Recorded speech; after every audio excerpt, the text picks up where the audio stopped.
সন্ত্রাস করছেন, চাঁদাবাজি করছেন, আমরা কিন্তু প্রজেক্টরের মাধ্যমে সব জাতিকে দেখাই দিব। কোনো ছাড় দেওয়া হবে না, সন্ত্রাসীদের কোনো ঠিকানা হবে না। সন্ত্রাসীরা ইতিমধ্যে আমির জামাত বলেছেন 40 লক্ষ যুবকের তিনি চাকরির ব্যবস্থা করবেন। বাংলাদেশে ইতিমধ্যে বেকার আছে 25 লাখ। তাহলে যারা এই চাঁদাবাজি করছেন, টেন্ডারবাজি করছেন, সেগুলো ছেড়ে দেন। জামায়াত ইসলামী ক্ষমতা আসার পরে সকল বেকারের চাকরির ব্যবস্থা করবে ইনশাআল্লাহ।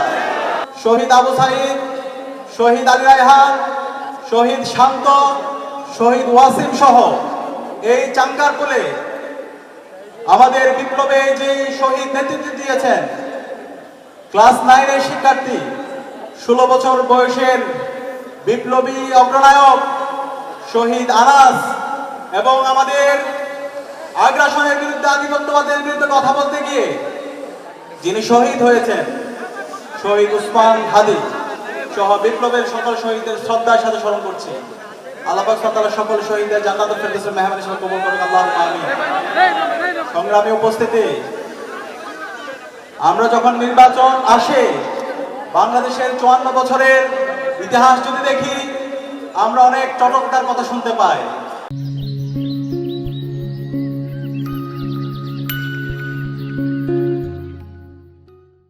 আমাদের যারা নেতারা আছে, যারা নির্বাচনের প্রার্থীরা আছে, নির্বাচনের আগে আমাদেরকে চটকদার অনেক অনেক কথা বলে না? কিন্তু আমরা দেখতে পাই গত 54 বছরে আমরা যাদেরকে নেতা বানিয়েছি, এই নেতারা বারবার আমাদেরকে প্রতারিত করেছে।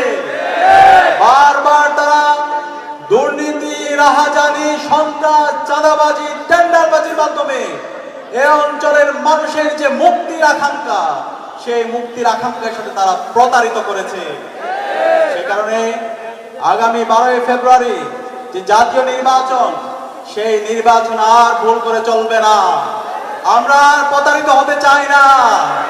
আমরা আমাদের সঠিক প্রতিনিধিকে নির্বাচিত করতে চাই। আপনারা কি পারবেন ইনশাআল্লাহ? আগামী যে নির্বাচন, সেই নির্বাচনে আমাদেরকে 2টা ভোট দিতে হবে, সবাই জানেন তো।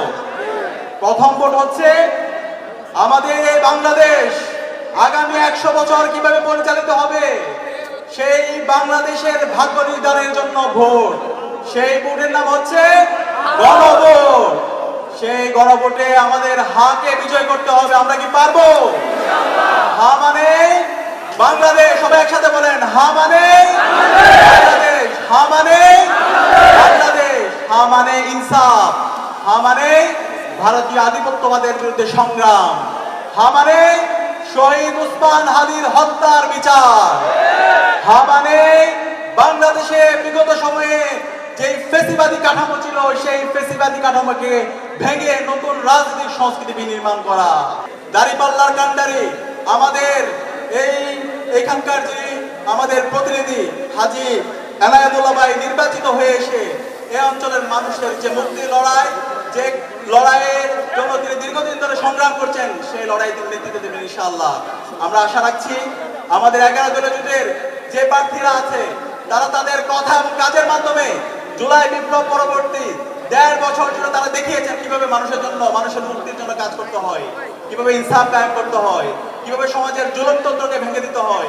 ইতিমধ্যে আমরা দেখতে পেয়েছি তারুণ্য নেতাদের ভাবনা কি, রাষ্ট্র নেতাদের ভাবনা কি, সমাজের ইনসাফ কায়েম করার জন্য তাদের ভাবনা কি, সেটা তারা পরিষ্কার করেছেন।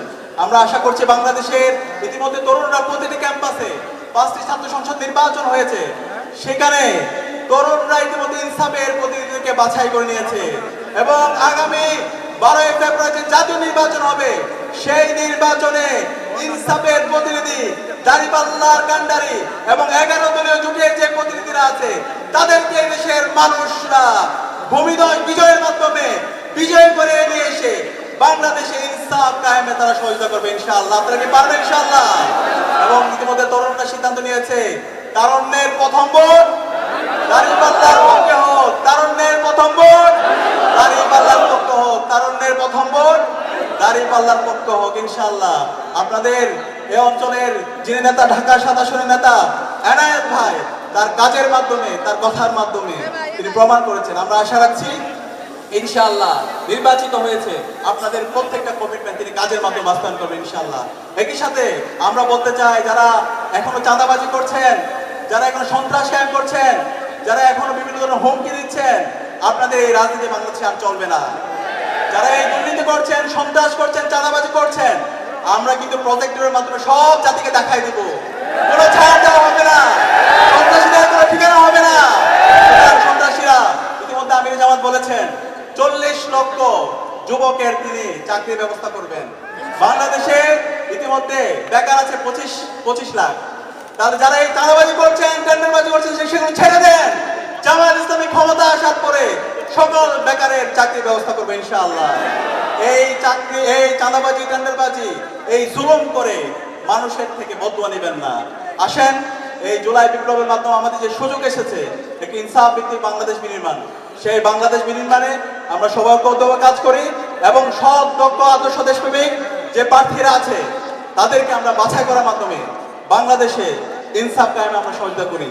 সবাইকে অসংখ্য ধন্যবাদ। ইনকিলাব জিন্দাবাদ।